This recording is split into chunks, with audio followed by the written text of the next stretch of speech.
Je vais vous faire une confidence. Lors de mon voyage à la République du Congo, plus particulièrement à Brazzaville, pour l'action sociale, j'ai rencontré un jeune garçon âgé de 15 ans qui se retrouvait dans un orphelinat où on a fait des dons. Voilà. Et ce jeune homme, il me semblait que c'était lui le plus âgé du groupe. Donc, il gardait les plus petits. Et j'ai demandé au responsable de l'orphelinat de me raconter la situation de tous les enfants qui se trouvent dans son orphelinat. Il a commencé à le faire. Il est tombé sur le jeune âgé de 15 ans. Il me dit qu'il n'a plus de père et que sa mère n'a pas d'argent, raison pour laquelle il se trouve ici. Et je lui ai demandé, mais tu as 15 ans, tu peux t'exprimer? Il m'a dit oui.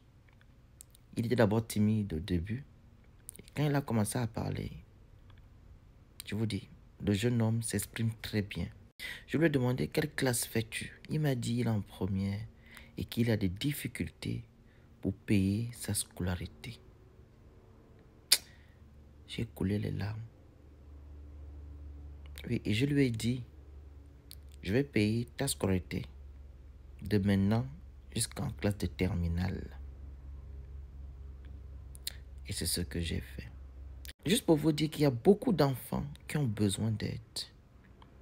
Et il y a beaucoup de personnes qui ont de l'argent, qui mettent cet argent dans des futilités. C'est votre argent. Mais un bienfait ne se perd pas. Je préfère de mettre mon argent dans des vraies choses à aider mon prochain, surtout des enfants qui sont l'avenir de demain, que d'aller mettre de l'argent dans des bêtises. Donc, vous pouvez parrainer beaucoup d'enfants dans les orphelinats que de faire du n'importe quoi. Je vous conseille de le faire. Au moins, vous allez donner du sourire et faire sortir un enfant de la précarité. Et Dieu se souviendra de vous.